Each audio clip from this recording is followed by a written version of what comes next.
If your Epic Games Launcher downloads are moving way too slowly, you're in the right place. In this quick tutorial, I'm going to show you how to fix slow download speed on Epic Games Launcher using a simple setting that many people overlook.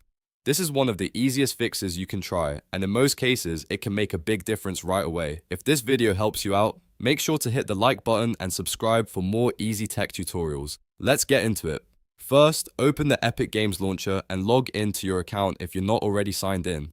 Once you're on the main screen, look to the top right corner and click on your username. This will open a menu with a few different options. From that menu, click on Settings. After the Settings page opens, scroll until you find the Download Settings section. In some versions, you may see an option that takes you directly to Download Settings, so select that if it appears. Now look for the option that says Limit Download Speeds. If this box is checked, that means the launcher is intentionally restricting your download speed. To remove that limit, simply uncheck the box. This is the key step that usually fixes the problem. Once you've unchecked it, click OK if the launcher asks you to confirm the change. After that, close the launcher completely and restart it to make sure the new setting applies properly. When it reopens, try your download again and check the speed. In many cases, you should see a noticeable improvement almost immediately. If your downloads are still slow, it's a good idea to make sure your internet connection is stable, pause any other heavy downloads, and avoid using a VPN if possible. But for most users, removing the download speed limit in Epic Games Launcher is the main fix. So, just to recap, log in, open your username menu, go to Settings, find the download settings, uncheck Limit Download Speeds, confirm if needed, and restart the launcher. That's it.